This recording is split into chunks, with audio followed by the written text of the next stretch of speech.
bietjie anders te doen vandag. So van my kant af ook welkom. Jy sal sien die band gaan nie noodwendig gaan sit nie. Dis omdat ons 'n wisselwerking gaan hê vandag tussen woord, ons aanbid met die woord en dan reageer ons met sang. Of ons reageer deur iets te oordink soos hulle vir ons 'n liedjie speel. So dit is iets wat ek dink ons kan meer gereeld doen, is om vinniger te reageer op die woord, as wat ons wag tot aan die einde van die diens, of aan die begin van die diens, en dan is dit klaar. So net dat jy weet, dit gaan 'n bietjie anders te lyk, so ek gaan so 5 minute op 'n slag omtrent preek uit 'n skrif, en dan gaan ons reageer op verskillende maniere. En so as jy laasweek gemis het, ons is in week 2 van 'n reeks getiteld Waardevol. Wat regtig vir jou waardevol is. En vandag preek ons oor die oneindige. Rosie, ek hoop dis 'n woord. Anderste is dit weer eens een van die nuwe woorde wat ons inbring. Maar die oneindige waarde van die woord. In Engels sal dit wees the infinite worth of the word.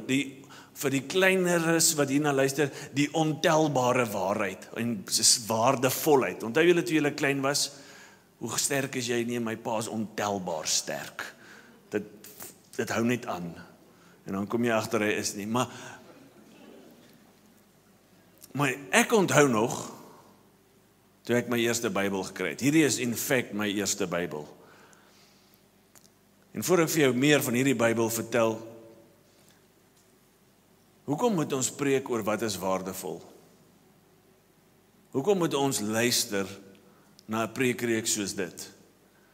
Die mens in hierdie tyd van materialisme, van geld en goed, is geneig om geld en goed absoluut waardevol te maak. En Jesus wil kom en hy wil die gelowiges sê, ek wil vir julle 'n beter waardevol gee. Iets wat bo dit is, beter skatte. En daarom preek ons vandag oor die waarde van die Bybel. En hierdie is my eerste Bybel, 1984 het ek hom gekry, 83 is ek gebore, later het my ma hom vir my gegee, dit kom van my ouma en oupa wat, ek dink 1 of 2 my 77 jaar getroud sou gewees het, as hulle nog geleef het. Maar dit spreek iets van hulle harte vir die volgende geslag. As ek vir jou een geskenk kan gee, is dit. Eerlikwaar het ek nie die waarde van dit besef nie. Baie keer, en dalk is dit jou geval, het dit meer stof opgegaar as enigiets anders. Ek het dalk daarna gedraai as 'n jong mens in tye van nood. Ek het nie die waarde van dit besef nie. Iemand wat die waarde van die woord besef het, is hierdie ou, William Tyndale, en ons het al oor hom gepraat. Hierdie ou is die eerste mens wat die Bybel in Engels vanaf Hebreëus en Grieks vertaal het. Daar was vertalings voor dit, maar dit was Latyns, Grieks en toe in die Latyns en toe in die Engels, so dis die vertaling van 'n vertaling gewees. Hierdie was die eerste uit die Engels vertaling. En onder sy tydgenote in die middel 1500s was hy 'n heretic.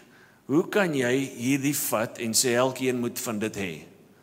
En op die einde van die dag gee hy sy lewe daarvoor, menend hy gee sy tyd, sodat ons hierdie Engelse Bybel kan hê.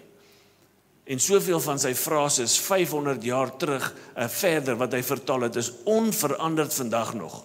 Imagine die gawe en die gift wat hierdie ou gehad het. 500 jaar, nog nooit kon iemand dit beter vertaal as dit nie. Honderde van sy vertalings, van sy frases.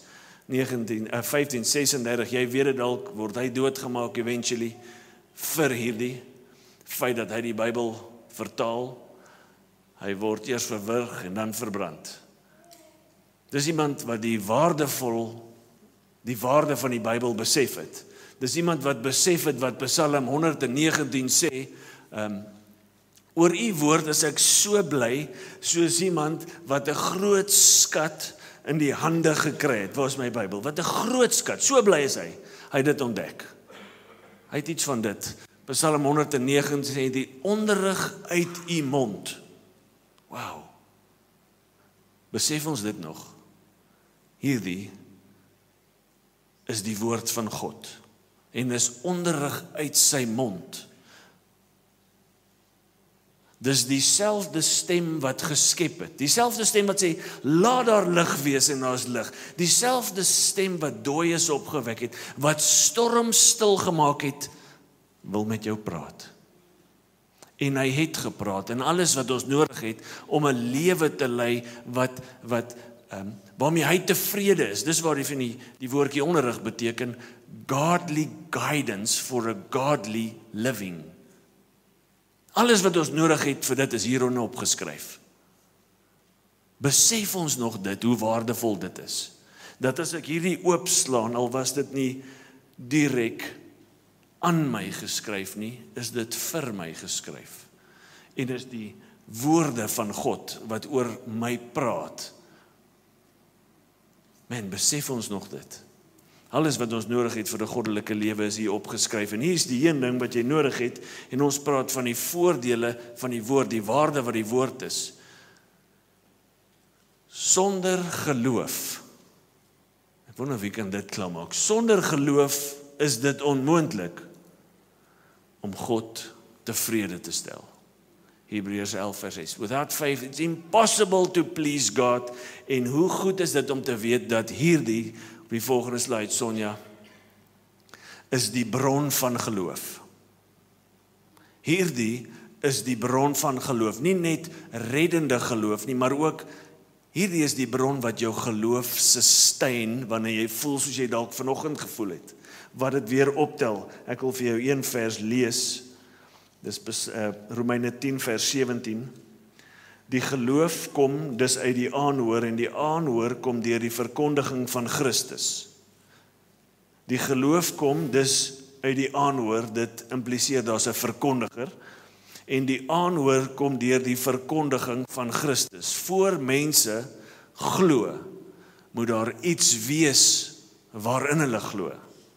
En hoe sal hulle hoor as hulle nie die verkondiging of die aankondiging, dit praat van die good news, the gospel, dat God het mens geword, hy het onder ons kom woon, hy het die perfekte sondelose lewe gelei, hy het gesterf vir ons sonde, hy het opgestaan en hy het opgevaar wat wys hy is God, en hy kom weer terug. Die goeie nuus, as ons dit nie hoor nie, of jy dit uit die logos, die gepreekte, die geskrewe of die rema, dit wat geopenbaar word, hoe ook al jy dit hoor, as ons dit nie hoor nie, sal ons nie geloof hê nie. As jy geloof het, dank die Bybel vir dit.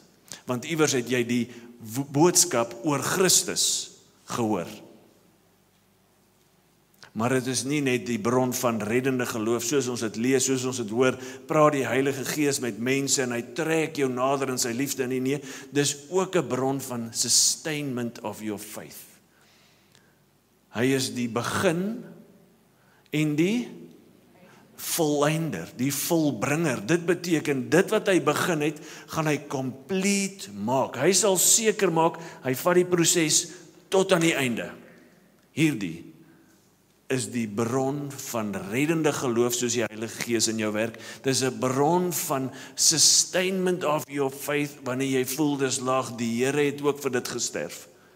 En hoe goed is dit om te weet? Hoe waardevol is hierdie nie?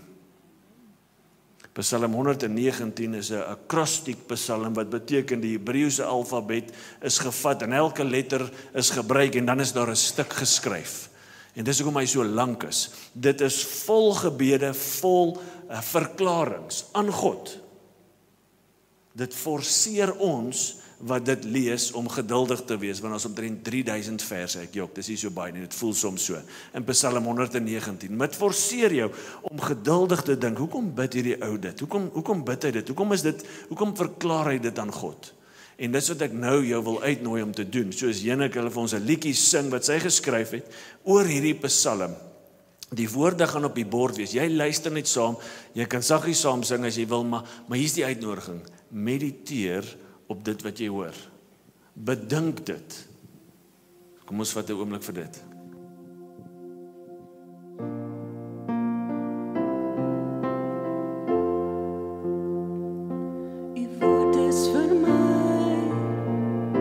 Die lig en die lewe, dit is die pad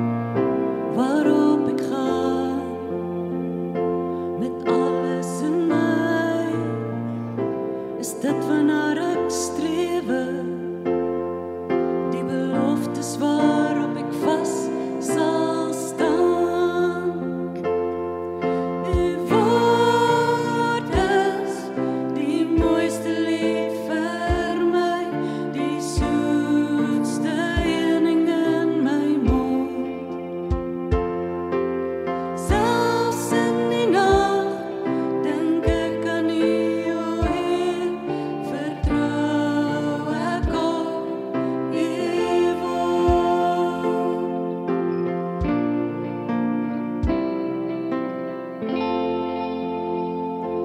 Hoe kan ek my lewe skoon hou, net as ek U woord bewaar, dan sal ek nooit meer raadop wees nie, selfs as my vyande teen my uitvaar. U woord is die mooiste lied vir my, die soetste heuning in my mond. Selfs in die nag dink ek aan U, o Heer, vertrou ek op U woord.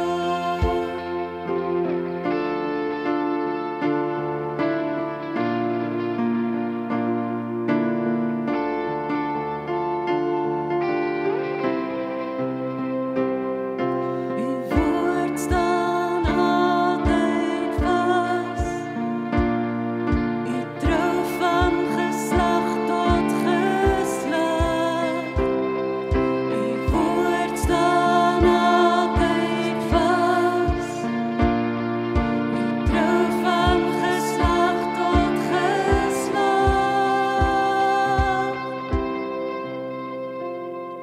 U woord is die mooiste lied vir my, die soetste heuning in my mond.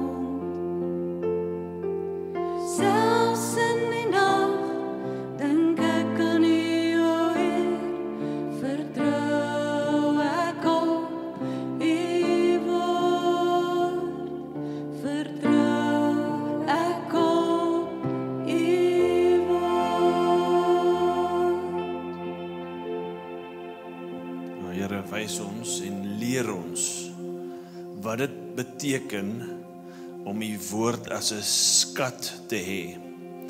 Dat dit vir ons meer werd is as goud en silwer, duisende stukke goud en silwer. Dis beter as.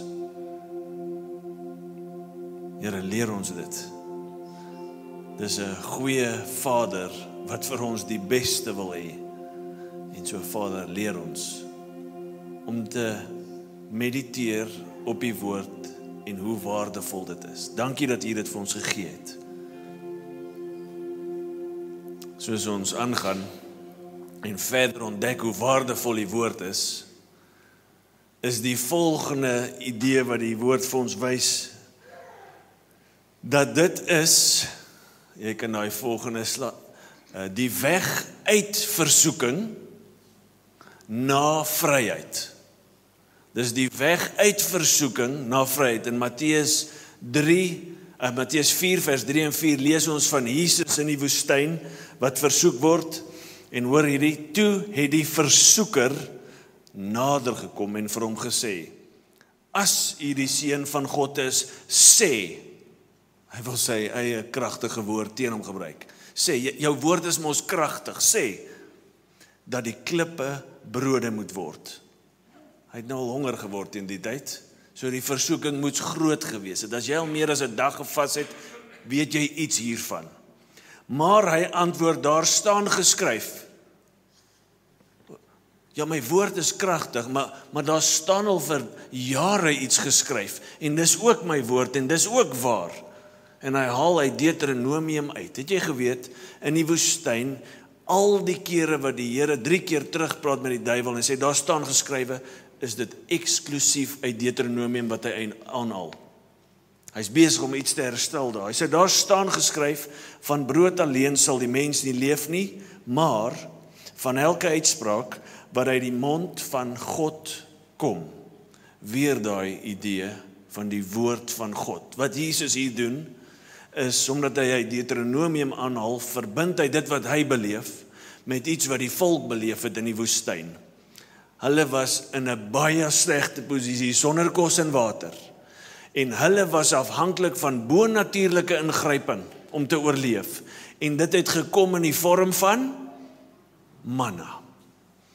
God se voorsiening uit die hemel, sodat hulle nie in die versoeking hoef te val nie, sodat hulle nie hoef dood te gaan net op daai oomblik nie.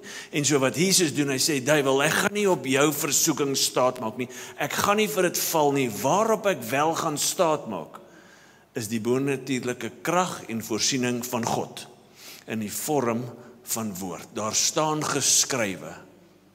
Jesus druk terug met woord teen versoeking. En hoeveel keer staan die mens nie leeg voor die versoeker? Wanneer die versoeking kom, ken hy nie die woord nie, ken hy nie die waarheid nie, ek praat nie van intellektuele kennis nie, ek praat van hartkennis. En as jy voor die versoeker leeg staan, hier's wat gebeur. Die versoeking begin vir jou soos 'n opsie lyk. Het God regtig gesê, julle mag nie van die bome eet nie? Nie regtig, maar ja, nou dat jy daarvan praat, hy het gesê, jy mag van alles eet, behalwe een.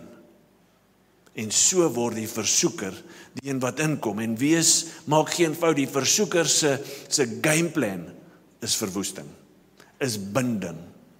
Soveel keer staan die jong man of die jong mens leeg voor die versoeking van pornografie, van drank. Die rykdom met al sy leuns. Ons staan soveel keer leeg, want ons het nie die woord hier binne in ons nie. Die woord is nie net die terugdruk teen die versoeking nie, maar dit is die pad na vryheid toe. Ek wil vir jou daai volgende vers wys. 1 Johannes 2, ek skryf aan julle jong mense, dis die laaste deel, omdat julle sterk is in die woord van God in julle bly en julle die bose oorwin het. Daar is 'n korrelasie, 'n verband tussen hoe jy kan sterk staan en oorwinning beleef en die mate van waarin jy staan die woord, of dit in jou bly. Om in die woord te bly beteken jy het dit in jou, maar ook jy wandel in dit. Jy gehoorsaam. Die woord is 'n lamp vir my voete, 'n lig vir my pad. Ek bly in dit te midde van die versoekings. Ek bly in dit. Soms kan ons nie terugdruk nie, want ons is nie in die woord nie. En dan sukkel ons om op die regte pad te bly. En dan die laaste vers. Ek kan een aangaan, toe het Jesus vir die Jode wat hom geglo het gesê, ek wil net hierdie versie lees, dan hoef ek nie terug te kyk nie. As julle in my woord bly, ons het weer, nie net lees nie, wandel, leef, is julle waarlik my disippels. Gehoorsaamheid is 'n teken van jou redding. Geen gehoorsaamheid aan die woord bevraagteken jou redding. En julle sal die waarheid ken. Dit praat nie van intellektuele kennis nie. Ken praat van experientially to know. Dit praat van verhouding. Die waarheid is Jesus. Daar staan, die waarheid sal julle vrymaak. Later sê Johannes 2 of 3 verse, wanneer die Seun jou vrymaak, sal jy waarlik vry wees. Dis in verhouding met Jesus wat ons vry kan staan van 3 goed, waarvan almal freedom nodig het. Nommer 1 is die sonde. Die sonde wat ons so verstrik.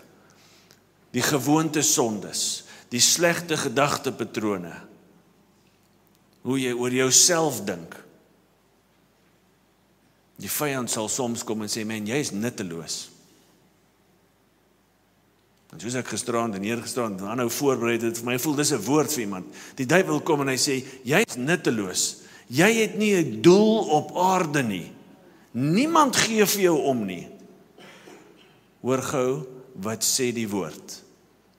Jy is geskape na my beeld. Nommer 2, kyk God oor dit en hy sê, dis baie goed. Hoor wat God vir jou sê, dis baie goed. Die som totaal van dit is, jy is geskep deur 'n liefdevolle, doelgerigte, doelbewuste skepper vir 'n rede. Hy hoef jou nie te geskep het nie, maar hy het jou geskep, beteken hy wou jou skep. As jy dit in jou hart het, kan jy vinnig die leuen sien wat sê jy's useless. Vat maar jou lewe, niemand gee om nie. Die Here sê, nee, hoor die waarheid, moenie val vir die versoeking nie. Dis sonde, dit wil jou doodmaak. Die tweede ding waarom ons moet vrykom is die wet. Ek dink ek kan iets doen om okay te wees met Jesus. Weet jy waarvan ek praat? Ek het lekker Bybel gelees hierdie vakansie. Man, nou is ek reg met Jesus. Môre het ek vergeet, Jesus is nou is ek nie meer. Nou moet ek weer 'n bietjie werk. Ons moet bevry word vir dit. Romeine 10:4, Jesus is die einde van die wet. Hy het dit volbring. Die laaste een waarvan ons moet bevry word is die dood. En net Jesus kan dit doen. So ek wil jou uitnooi, wat ook al jy in die gesig staar, wat bevryding nodig het, dalk is daar versoekings, dalk is daar leuns, die antwoord is in net een naam, Jesus Christus. So sal jy saam met my staan, met dit wat jy in gedagte het, dalk is dit versoekings, wat dit ook al is, en besing oor dit, net hierdie een naam. Kom ons sing hierdie liedjie.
Here, ons verklaar, daar's net een naam. En hierdie naam is bo versoekinge, bo dit wat ons wil bind, bo die verslawings, bo al die boosheid. Hierdie naam is bo dit.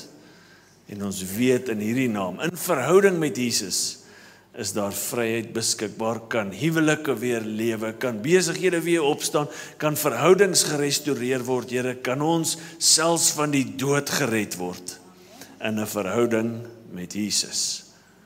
Here, dankie, dat dit beskikbaar is, in hierdie een naam. Die woord is waardevol, en hier's waar dit vir my baie exciting raak, omdat dit die bron van blydskap en hoop is. Oordink dit. Dis die bron van blydskap en hoop. Johannes 15 vers 11. Dit het ek vir julle gesê. Altyd as jy Bybel lees en jy lees, dit het ek vir julle gesê, of daarom, dan moet jy soos terugdraai en sê, maar waarom? Wat het hy gesê? Ons kom nou daaraan toe. So jy moet terugkyk. Dit het ek vir julle gesê, sodat, daar's 'n rede vir dit wat gesê is, sodat my blydskap in julle kan wees. Dit is Jesus, dit is God wat iets gesê het, en hy het dit gesê, sodat God se blydskap in sy disippels kan wees.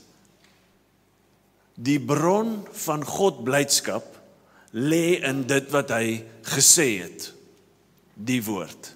Sien jy die koppeling? En daarom kan hy sê, en julle blydskap volkome kan wees. Dit kan volkome wees, want dit is nie 'n blydskap van my af nie. Dit is nie 'n blydskap wat afhang van wat hier buite aangaan nie. Dit is God se blydskap, Jesus se blydskap, wat hy in my sit. Dit is 'n vrug van kom in die woord. Dit is 'n vrug van ek besef wat hy gesê het. Volkome, die woordjie volkome beteken basies tot volle kapasiteit. Die behoefte is ontmoet. Dis wat die woord beteken. God gee vir ons, in dit wat hy geskryf het, ons volle vermoë van blydskap. Hy maak ons vol met dit. Dit is hoeveel jy kan hê. En dit is in wat hy geskryf het, en dis wat hy gesê het. Nou wat het hy gesê? Een vers terug in vers 11 staan daar, as julle my opdragte of my gebooie gehoorsaam. Dan praat dit van liefde in hom, liefde in die ander een. Maar oordink vir 'n oomblik. Hy het gesê, as ons sy woord gehoorsaam, hy sê dit vir ons, sodat wanneer ons sy woord gehoorsaam, ons blydskap volkome kan wees. Daar is 'n blydskap wat kom van gehoorsaamheid aan die woord. Nie net lees van die woord nie, van gehoorsaamheid aan die woord. En miskien onthou jy in jou jonger dae, het mense gesê, man, om Jesus te volg, om Christendom, dis so boring, man, is so beperk. Wait a minute. Dis die enigste roete wat ek Jesus blydskap kan kry. Presies wat hy in sy hart het, kan ek in my hart hê. Is gehoorsaamheid aan die woord, dit wat hy gesê en dit wat geskryf is. Dis 'n absolute bron van blydskap. Romeine 15 vers 4 sê dit is nie net 'n bron van blydskap nie, maar 'n bron van hoop wat soveel mense nodig het wat dalk na hierdie recording luister of wat dalk vandag hier sit. Die woord van God, die Bybel, is 'n bron van hoop. Luister hierna. Alles wat vroeër opgeteken is van hierdie perspektief in Romeine is dit die Ou Testament waarna Paulus praat. Van ons perspektief af is dit die hele skrif.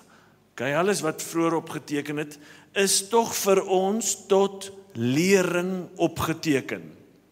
Belangrike woord, dan sal weer sodat ons hoop kan hê.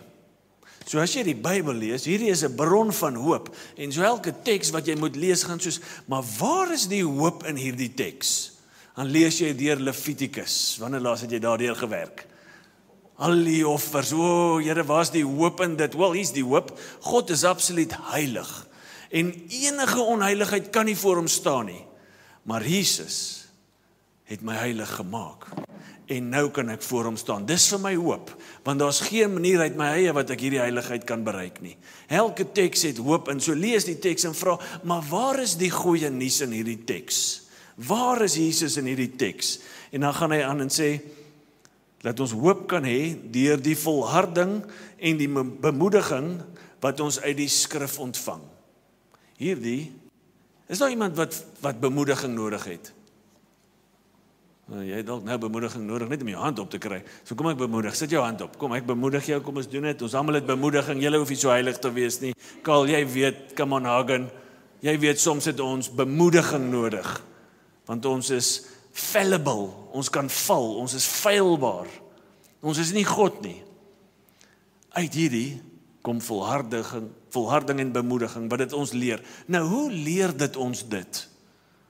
Wel, ons kan hierdie skrif deurlees, dit het klaar gebeur. Imagine die Israeliete voor die Rooi See. Hoe bemoedigend moes dit gewees het? Ons is vrygemaak, ons is nie vrygemaak nie, ons gaan doodgemaak word. En ewe skielik gaan die Rooi See oop. Ons lees van daai kant en sien hoe het God ingekom en deurgekom. Man, dis bemoedigend elke keer as jy teen 'n muur vasloop en jy weet nie hoe nie, lees dit. En sien weer hoe het God ingekom en 'n pad gemaak. Wat van die storms wat die disippels gefees het? In daai oomblik, hoe bemoedigend moes dit vir hulle gewees het? Hulle roei die hele nag, hulle kom nêrens. Dit voel nie vir my bemoediging nie, maar ons wat dit lees, wat weet, Jesus het op die water daar aangekom en een woord gesê, storm wees stil, dan.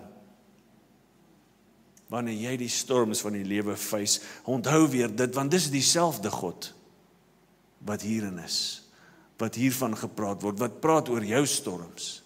En so leer dit ons volharding en bemoediging. Ek weet nie wat jy in die gesig staar nie. Ek weet hier binne is hoop, volharding en bemoediging. Miskien is dit finansiëel, miskien is dit 'n huwelik. Miskien is dit iets wat jy nie eens wil noem nie. Maar wanneer ons na hierdie skrif lees, kan ons sê, Here, omdat U dieselfde is gister, vandag en vir altyd, sal U dit weer doen? Kan hy dit weer doen? Absolutely. En ek wil jou nooi om te staan en dit wat voor jou is in gedagte te hou en sê, Here, do it again. Doen dit weer. Maak weer heel. Wat ook al dit is, doen dit. Kom ons bid oor Here, ons sing tot hom deur aanbidding hierdie lied.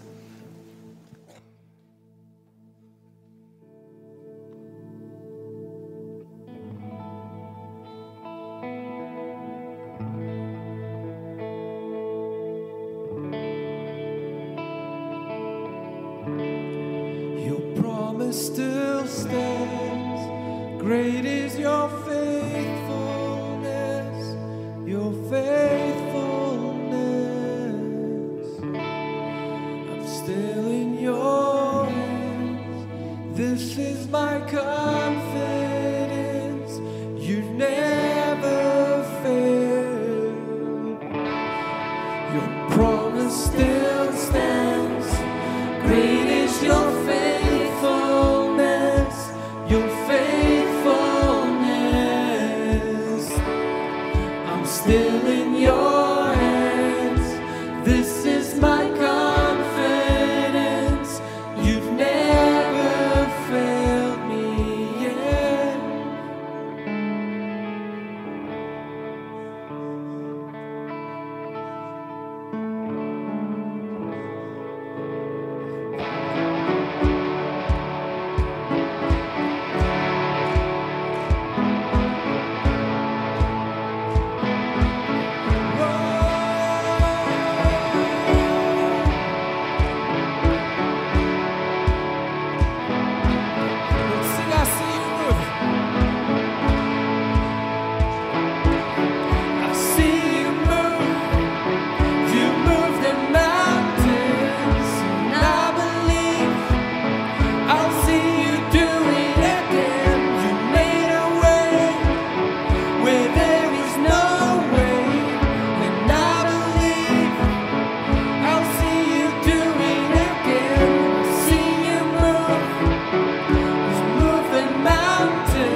Still stands.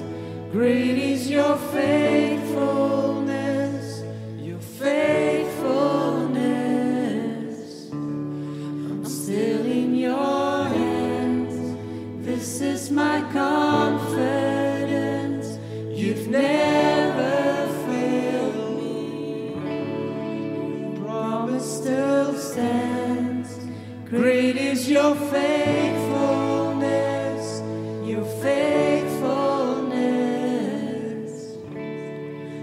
still in your hands. This is my confidence. You've never failed me yet.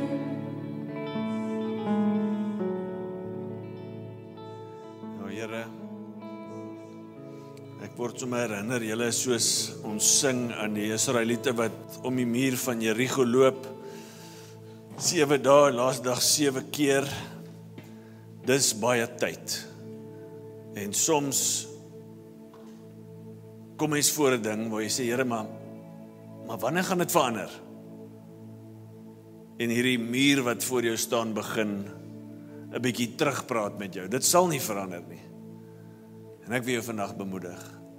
Vind jou bemoediging en jou volharding in die skrif. Daar is geen manier dat die Here nie sou deurkom in daai 7de dag vir die volk. Daar's geen manier nie. Dis dieselfde God. En wat ook al jou bekommernis, daar is geen manier dat hy nie gaan deurkom nie. Vind weer hoop dat hy dieselfde een is as wat daai muur laat val het. Maak nie saak wat die mense van die muur af geskree het nie, wat die versoekers skree, hy sal dit verander. Hy kan. Jy stap om daai muur. Jy stap in sy woord. Jy bly in sy woord. Op grond van wie hy is. Here, gee ons daai geloof. In die naam van Jesus. Jy is welkom om te sit. Dan sluit ons af met die laaste voordeel wat eintlik 'n uitbeelding is van hoe oneindig, ontelbaar, waardevol die woord is. Die ultimate waarde van die woord word nie gevind in hoe ongelooflik die feit is dat dit 66 boeke oor duisende jare dieselfde storie vertel nie. Dis amazing.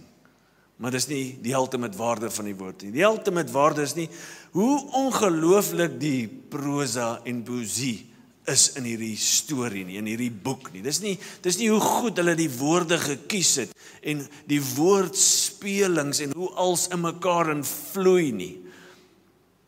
Alhoewel dit great is. Iemand het eendag gesê, hierdie ouens was soos storieverteller ninjas.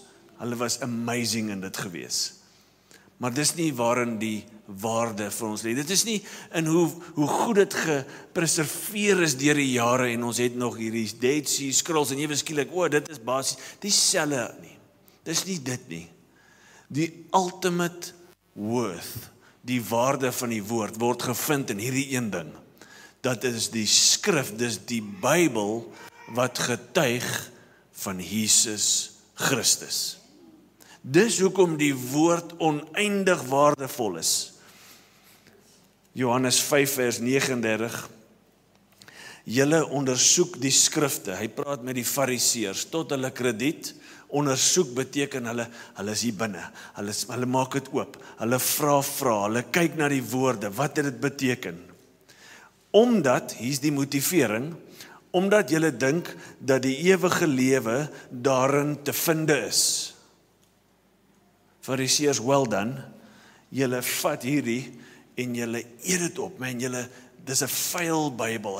Hy's stikkend al gevat. Hy val uit mekaar uit. Het julle al daai ding gehoor? 'n Bybel wat uit mekaar val is 'n teken van 'n lewe wat nie uit mekaar val nie. Nonsens. Want hier sê hy vir die Fariseërs, julle Bybels is lekker stikkend gevat.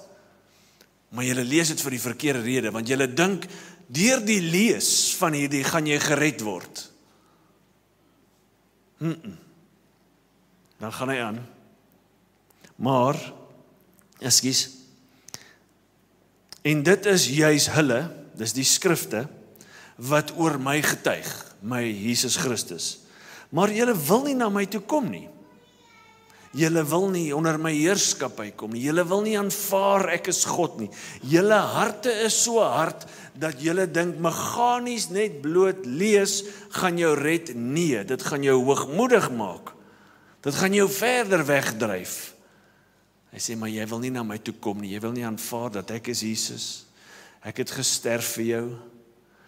Dis hierdie skrifte wat getuig van die persoon Jesus.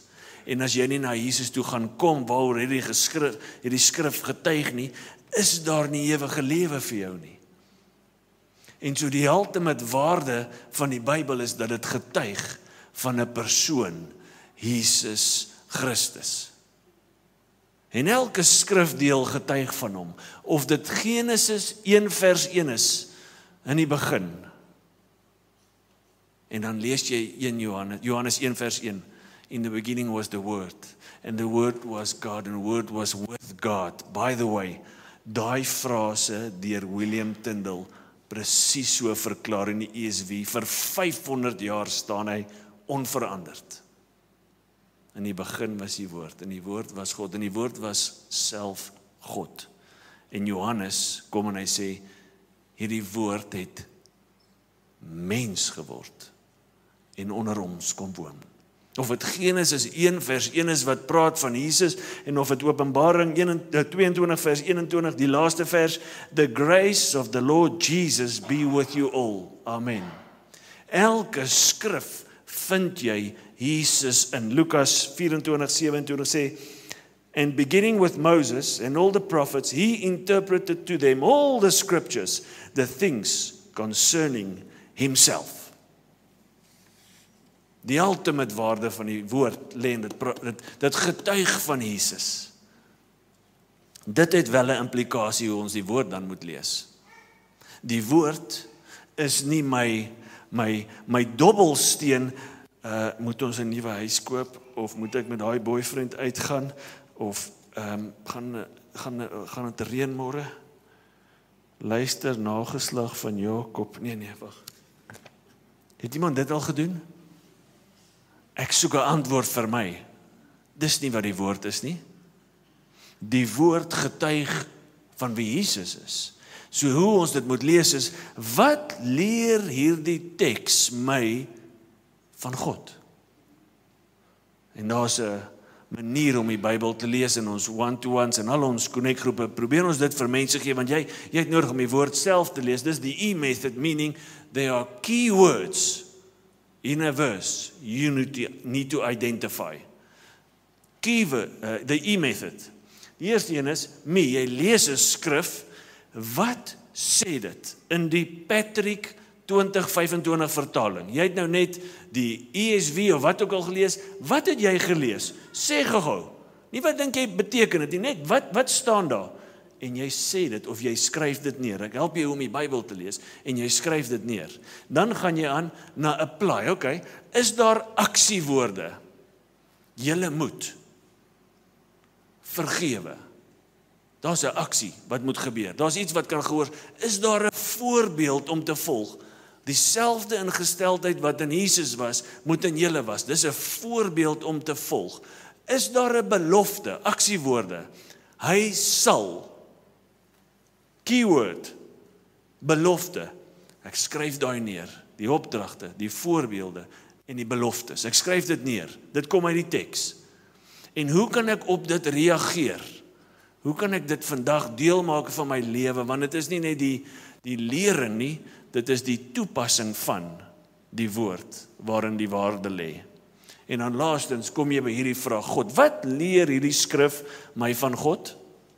God die Vader, God die Seun, God die Heilige Gees. Wat leer dit my? As jy daai vraag skiep, mis jy die waardevolheid van die skrif, want hy getuig van God.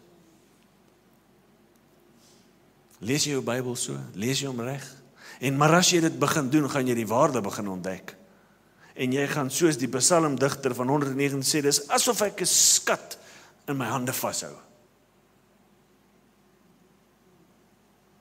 Ek wil jou bemoedig om so jou Bybel te begin lees. Om hom te ontdek vir wie hy is. Alles wat ons nodig het vir 'n lewe wat hom tevrede stel, is hierin te vind. En is net te vind wanneer dit in verhouding met Jesus Christus is, waaroor hierdie skrifte getuig. In verhouding is hierdie 'n bron van weerstand teen versoeking. Regheid na vryheid toe. In verhouding met Jesus is dit vryheid van sonde, vryheid van dood, vryheid van die wet. Dis 'n bron van hoop en blydskap, want alles wys na Jesus toe.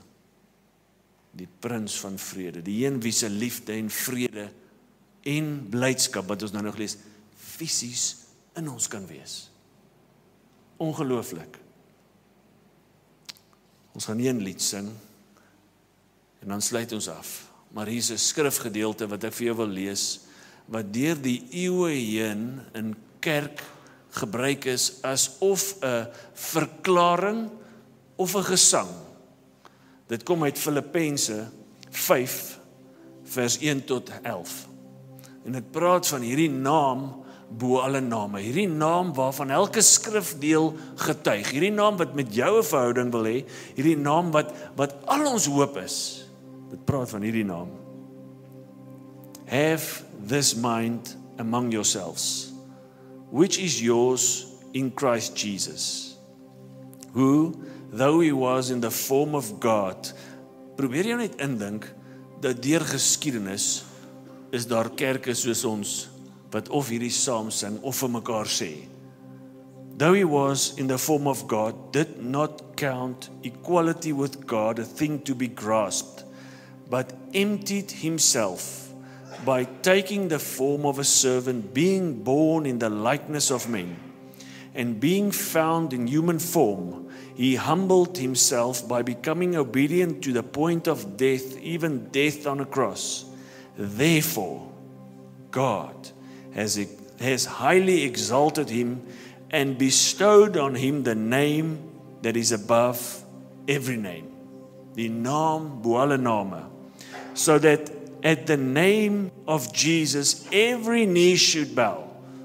Elke knie moet buig, elke knie gaan buig. In heaven and on earth and under the earth, and every tongue confess that Jesus Christ is Lord, to the glory of God the Father. Ek wil jou nooi om saam te staan, ons sluit ons af en ons besing hierdie naam bo elke name.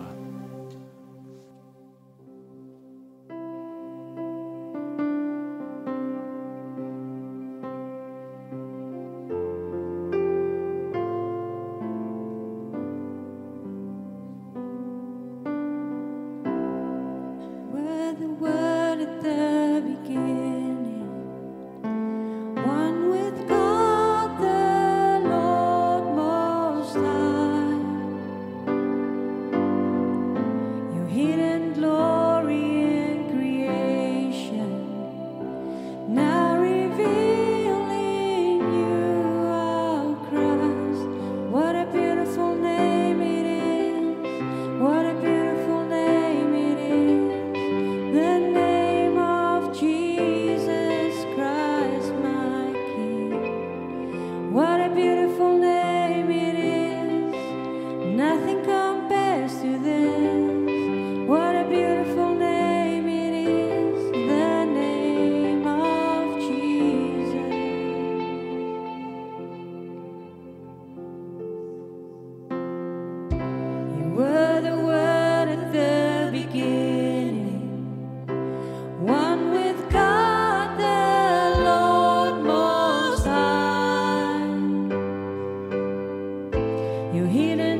toe oë voor U staan en net wil reageer op U woord, op U naam.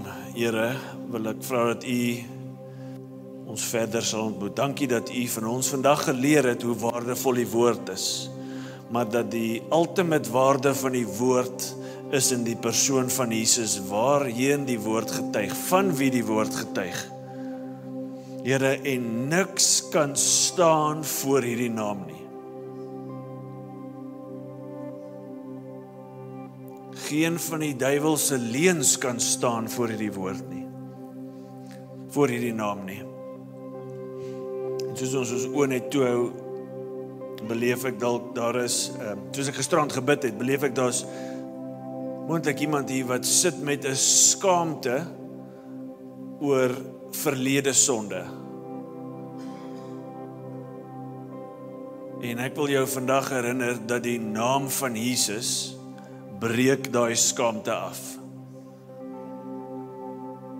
Jesus het die sonde weggevat. As jy dit bely het voor hom, hy het dit weggevat. Maar die skaamte het tot vandag toe nog by jou gebly. En die Here wil dit wegvat. Hy wil jou vryheid gee van daai skaamte.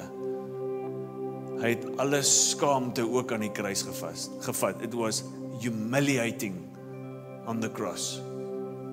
En dit was vir die skaamte vir ons sonde.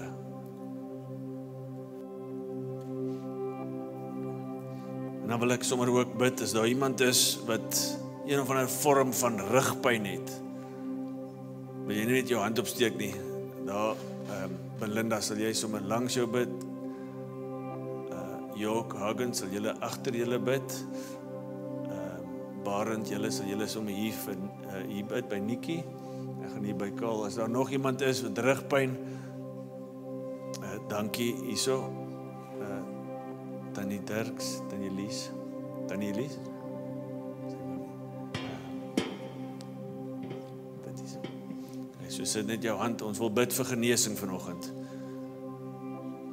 Here, vanoggend kom ons in die naam van Jesus, die naam waar niks kan voor hierdie naam staan nie, en ons spreek sommer net hierdie aan in die naam van Jesus, vat die rugpyn weg, dat daar genesing sal wees. Ons spreek dit in die naam van Jesus, pyn verlaat hierdie liggame nou. Here, ontmoet sommer van die mense waarvoor ons gebid het, nou hy ontmoet jou nie net op 'n fisiese vlak nie, maar 'n emosionele en geestelike vlak ook. Laat net toe dat die Heilige Gees vir jou bedien vir 'n oomblik.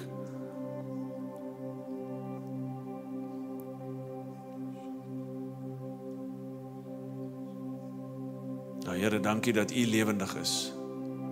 Here, U lewe en daarom sal U altyd woord hê vir mense.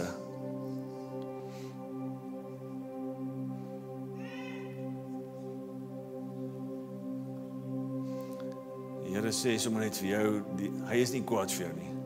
Hy is regtig lief vir jou. Hy het nie van vir jou vergeet nie, hy gee om vir jou. Hy is nie skaam oor jou nie.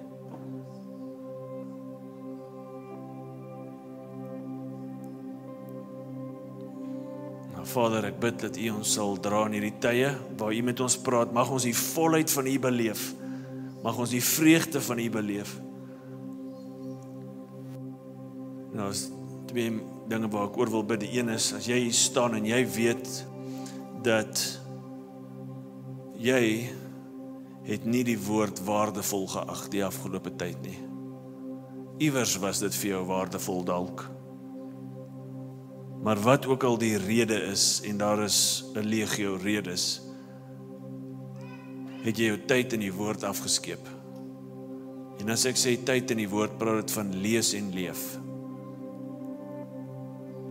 Ek wil jou herinner aan wie God is. Psalm 86 praat van He is forgiving, He is compassionate, He is abounding in steadfast love, He is faithful. Die duiwel sal jou in skaamte wil weghou van die woord af. Die Here sê vanoggend vir jou, I am forgiving. I abound in love. Kom net terug. Kom sit net weer by my. Ek het vir jou woorde uit my mond wat ek aan jou wil gee.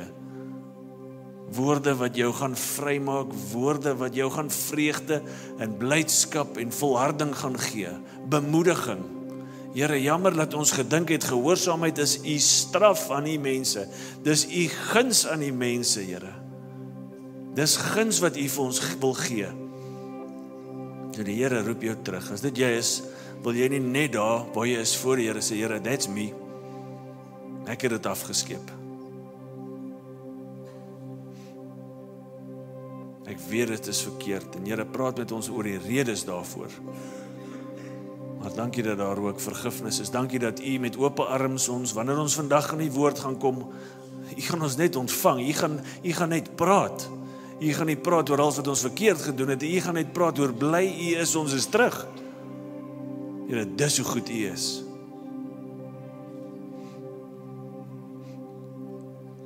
En dan sluit ek af, as jy onseker is oor jou verhouding met hierdie Jesus, waarvan ons praat, waarvan die skrif getuig, wat ons besing het, en jy het gevoel, man, ek wil ook dit hê, maar ek het dit nie. Ek ken hom nie. Dis dalk net sy hand, wat deur die Gees uitgereik na jou toe, uitgestrek staan, en sê, vat my hand, ek wil jou red, ek wil jou in 'n verhouding met my intrek. Jy het nog nooit jou lewe oorgegee aan die Here nie. Ek sê, Here, ek draai van alles, ek wil u volg. Here, wees die koning van my lewe, red my. As daar so iemand is, wil jy net jou hand opsteek, almal se oë, jou hand opsteek, ek wil saam met jou bid. Dankie. Is daar nog iemand? Steek net dat ek kan sien, ek wil net sien. Hoog. Dankie. So daar waar jy staan, sê Here, hier is my lewe. Hier is my lewe. Dankie dat u my nou red. Here, ek draai van my ou wee. Dankie dat u met my gaan praat vandag. Dankie dat u alles gereël het net vir my. Here, ek spreek ook genesing in harte. En ek bid dat u die pad saam met hierdie mense sal stap. Here, vul hulle nou met u Gees. Here, dat die leuns van die duiwel sal uitgaan. Dat hulle die liefde van die Vader sal beleef. Here, oorweldig hulle met die liefde van God. Dankie dat u lewe en daarom praat u en daarom sal u altyd mense red. Ons eer u vir 'n lewende God. Amen. Jy kan sit. Ek wil net vir jou hierdie dingetjie wys. Dankie vir julle wat reageer het. Belinda en Jock en Hagen sal julle net by die mense uitkom, net hulle details kry. Ons wil graag saam met jou verder stap. Ons wil jou leer wat dit is, wat die woord sê. Ons wil nie net vir jou sê, oh, Jesus het jou gered, daar gaan jy op jou eie good luck nie.